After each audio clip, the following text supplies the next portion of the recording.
Hello, and welcome to another episode of Brainwork. Today, we're going to be talking about something that takes up quite a bit of time in your day, and that is habits, specifically bad habits. So, there's been research done at Duke University that said your habits account for about 40% of your behaviors on any given day. And that's a lot. That's almost half of your day is just habits. So think about how powerful it could be if the habits that you were doing in a day were the habits that were good habits, habits that actually added value to your life. So today we're going to be focusing on breaking bad habits, and then I might create another episode where I talk specifically about building new habits and the strategies to do that. So this information that I'm getting is mostly from James Clear. If you haven't heard about him, I definitely recommend you check him out. He is the god when it comes to habits, breaking them, creating them, all of the psychology behind it. He's amazing. He also has a book called Atomic Habits, which I haven't personally read yet, but I've heard really good things about, and it is on my to read list. So definitely check him out. So, first thing that we're going to start off with is talking about what actually creates bad habits. Why do we have bad habits in our life? Why can't everything just be rainbows and butterflies all day long? And the reason, so there's two reasons. One is stress and one is boredom. These are two things that we experience on a regular basis, and this is what causes our bad habits to form. Because, of course, if you do something once, it's not going to have a big impact on your life. But if you do it again and again and again, it's going to become a habit, and it's just going to be your automatic response to feeling stressed or bored. For example, a lot of times when people feel stressed, they start smoking cigarettes, right? And it gets to the point as soon as they feel their stress levels go up, their automatic response is, okay, I gotta go smoke. They don't even consider doing anything else. Smoking is the answer. Or for boredom, for example, one that I'm sure most of you can relate with is going on your phone. You get a second to yourself. The very first thing you do is you take out your phone. You're like, okay, I have nothing to do. Let's see what's happening on social media. Let's see what's going on Instagram. Let's stalk my ex. Let's go on Twitter, see what's trending, right? You just do things that are really adding no value to your life, and you could be doing much better, more productive things instead of that. So, first of all, you need to realize that it's stress or boredom that's causing these habits to be created, okay? Now, we want to get rid of them, right? But the key is we actually don't eliminate bad habits. We replace them with a positive habit.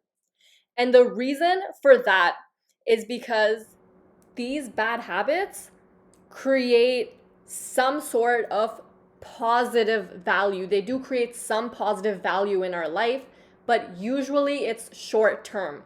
So going back to the example of smoking when you're stressed out, of course, when you smoke, it gets rid of the stress that you have. But of course, it's only momentarily, which is the problem with bad habits. Usually in the long run, they're a lot worse, right? You get rid of your stress by smoking cigarettes, but then you might get cancer. So is that really a trade-off that you want to make? And because of this, you don't just eliminate the habit, you're instead going to replace it with something else. And this is also why it's not just as simple as just stopping, right? You don't just stop smoking cigarettes. You just stop wasting time on social media. You stop sleeping in. You stop eating unhealthy. It's not that simple because it is providing some benefit in the short term. And so you need to instead consider what you can do in order to replace it. So that is the first thing you need to consider, right? You are replacing these habits, not eliminating them. The second thing is you want to cut out any triggers that are currently in your environment that encourage you to go ahead and do these habits. So for example, if you're somebody who sees a cookie and then you eat 50 cookies, don't keep cookies in your house, right? Don't go to the grocery store and buy a lot of junk food. If you're somebody who maybe has a hard time waking up early in the morning, don't keep your alarm clock right beside you, because that's going to be really easy to press snooze and then press snooze again and again and again. Instead, change your environment by taking that alarm clock, put it on the other side of the room. Now, when it rings in the morning, you have no option but to get up to turn it off. By the time you get up, it's unlikely that you're actually going to go back and lay into bed, right? You're up, so you might as well go on with your day. So you want to change your environment so that you aren't triggered and you don't continue doing these bad habits. Now, the third thing you want to consider is you want to, if you can, get an accountability partner.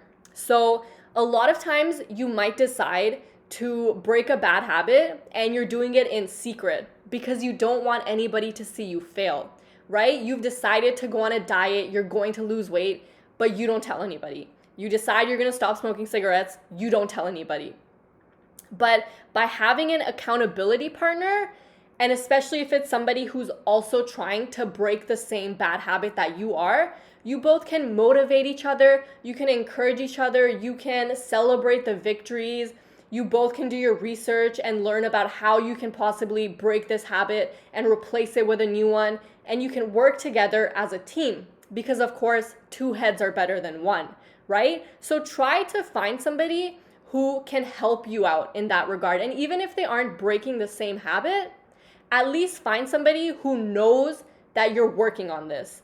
And they can always check up on you and say, hey, I know you wanted to work on your time management skills and not spend so much time on the internet. How is that going?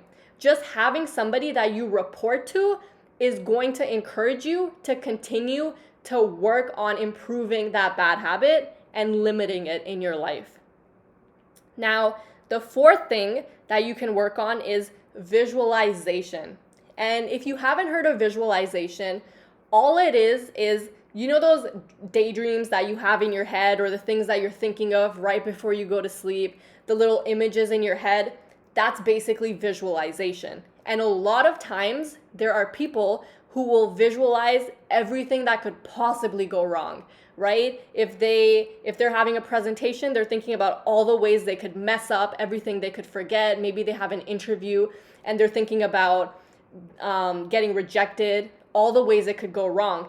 What you could do instead is actually visualize it going well, because by visualizing it going bad, you're prepping yourself. It's a self-fulfilling prophecy, right? You're basically preparing yourself for it to go wrong, for you to get rejected, for you to fail. So instead, with bad habits, you can use this to your advantage and you can visualize yourself actually accomplishing whatever goal that you've set, whatever habit you're trying to break, right?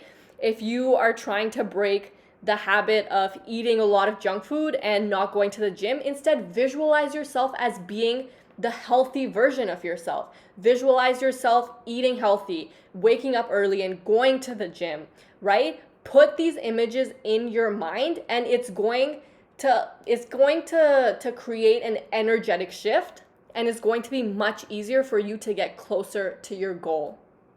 Now, the fifth one that you can consider doing is overcoming your negative self-talk by using the word but. So because of the way our brain works, we are more likely to focus on the bad than the good, right? We have something called the negative bias.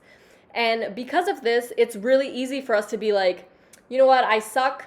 I'm never going to accomplish this. This is a bad habit. It's a part of my identity. It's who I am going to be forever. But of course, by simply saying that, again, self-fulfilling prophecy, it's just going to become the truth. If you say I am ugly, you're going to feel ugly. It's as simple as that. And so a way to overcome this is to remind yourself, you might say something negative, but then add but something else at the end, right? So for example, if you say, I'm fat and I'm out of shape, but I am going to be in shape a few months from now. So you're not lying to yourself by saying, I am in great shape right now, because you're not, right? So your brain is going to say, well, that's just not true. You're not in great shape. So, yes, you may not be in great shape right now, but in the future, yes, you are going to be, right? And you're taking the necessary steps to get there.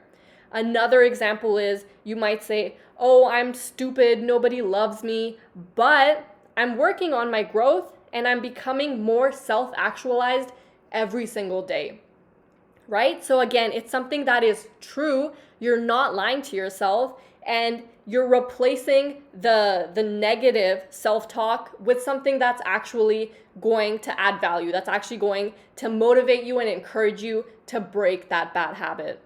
Now, there's this quote by Steve Cam where he said, when you screw up, skip a workout, eat bad foods, or sleep in, it doesn't make you a bad person. It makes you human. Welcome to the club. And I absolutely love that, because as somebody who used to be a perfectionist, I know what it feels like to eat one bad meal or sleep in one day and be like, I suck. I'm horrible. I'm never going to succeed. I made a mistake, because I used to see life very black and white. And just remember that as a human being, you're going to make mistakes, and it's okay. It's okay if you have a cheat meal, okay? It's okay if you wanted to smoke 2 cigarettes, but you smoked 3 cigarettes today. It's okay. Just as long as you're making progress, you might take a couple steps back, but just make sure you're taking more than a couple steps forward, right? So focus on the positive. Yes, you are going to make mistakes, and that's okay. That just makes you a human being, okay? You're not Superman or Superwoman. You're just a human, okay? Now, the brain work for this episode is to create more awareness in your life regarding your bad habits. And so get out a piece of paper and reflect on these few questions that you have about your bad habits. The first one is, when does your bad habit actually happen? Is it at a specific time of day? In the morning, in the evening? Write that down. Second, how many times do you do it each day? If it's, for example, scrolling through social media, how many times do you do it? And for how long? The third question is, where are you? Is there a specific location this happens? Next question is, who are you with? Is it, maybe if you drink too much, is it with a specific group of friends that you do binge drinking, right? And then the last one is, what triggers the behavior and causes it to start? So this goes back to one of the points that I made, where you want to cut out the triggers, right? So figure out, what is the triggers? Why, what causes me to start doing this bad habit?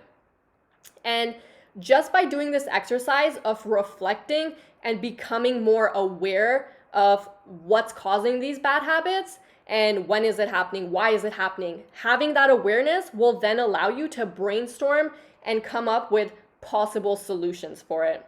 So I really, really hope you guys, if you do have any bad habits you're trying to break, just try answering those questions, see what you come up with, and then write down potential solutions.